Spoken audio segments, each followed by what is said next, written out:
কুমিল্লায় কবরস্থান থেকে প্রায় ৮১ বছর পরে তাদের ২৪ জন সেনা কর্মকর্তার লাশ নিয়ে যাচ্ছেন, বা কবর থেকে এখন যে হাড়গোড় পাওয়া যায় সেগুলো নিয়ে যাচ্ছেন। ৮১ বছর পর কেন সেনাদের দেহাবশেষ নিয়ে যাচ্ছে জাপান? ৮১ বছর পর কেন সেনাদের দেহাবশেষ নিয়ে যাচ্ছে জাপান? ৮১ বছর পর কুমিল্লার ময়নামতি ওয়ার সিমেট্রি থেকে ২৪ জন সৈনিকের দেহাবশেষ নিয়ে যাচ্ছে জাপান। গতকাল শুক্রবার বিকেল ৫টার দিকে আনুষ্ঠানিকভাবে খনন কাজ শেষ করা হয়। এগুলো এখন যথাযথভাবে সংরক্ষণ করে জাপানে নেয়ার পর তাদের পরিবারের কাছে ফিরিয়ে দিয়ে সেখানেই যথাযথ মর্যাদায় সমাহিত করা হবে। জাপানের ফরেনসিক দলকে সহায়তাকারী বাংলাদেশের মুক্তিযুদ্ধ গবেষক ও স্বাধীনতা পদকপ্রাপ্ত লেফটেন্যান্ট কর্নেল অব কাজী সাজ্জাদ আলী জহির বীর প্রতীক বলেন, নির্ধারিত সময়ের দুদিন আগে ওয়ার সিমেট্রি যুদ্ধ সমাধি থেকে ২৪ জন জাপানি সৈনিকের সমাধির খনন কাজ শেষ হয়েছে। ২১ বছর পরও সৈনিকদের কিছু কঙ্কাল, মাথার খুলি ও শরীরের বিভিন্ন অংশের হাড় আমরা পেয়েছি। পুরো টিমের জন্য কঠোর শ্রম দিতে হয়েছে। তিনি বলেন, প্রতিটি সমাধি কখনো যন্ত্রপাতি, কখনো হাতে সাবধানতার সঙ্গে খনন করতে হয়েছে।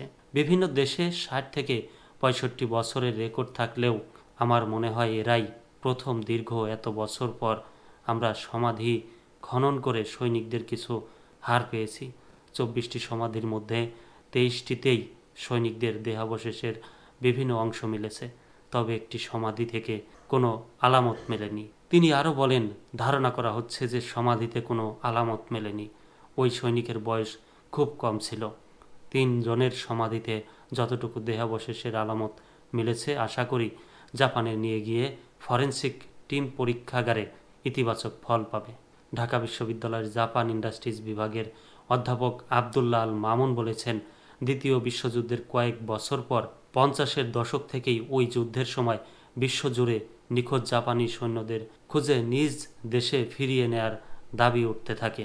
তখন প্রায় ২৪ লাখ জাপানি সেনা যুদ্ধে নিয়োজিত ছিল এবং এর অর্ধেকই আর ফিরে যায়নি। যুদ্ধে জাপানের পরাজয় হলেও ৫০-এর দশকে বিশ্বজুড়ে সমাধিস্থ হওয়া সৈনিকদের দেহাবশেষ দেশে ফিরিয়ে নেয়ার দাবি উঠতে থাকে। বিশেষ করে কনজারভেটিভ পার্টি নামে একটি রাজনৈতিক দল কয়েক দশক ধরেই এ দাবিটিকে উদযাপিত করে ব্যাপক প্রচারণা চালিয়ে আসছিল এবং পরে এটি বেশ জনপ্রিয় দাবি হয়ে উঠলে দৃষ্টি দেয় জাপান সরকার। শেষ পর্যন্ত ২০১৬ সালে এসে জাপান পার্লামেন্টে একটি আইন পাশ করা হয়, যার লক্ষ্য হল ২০২৪ সালের মধ্যে জাপানের বাইরে থাকা জাপানি সৈন্যদের দেহাবশেষ উদ্ধার ও জাপানে ফিরিয়ে নেওয়া। তবে এর আগে যেসব পরিবারের সেনারা নিখোঁজ ছিল তাদের অনুরোধে ডিএনএ সারাক্ষণের উদ্যোগ নেয় জাপান সরকার। ২০২৩ সালের জুলাইতে জাপান হারানো সৈন্যদের দেহাবশেষ বিষয়ক সমন্বিত তথ্যকেন্দ্র চালু করে, যারা ডিএনএ পরীক্ষার দায়িত্ব পায়।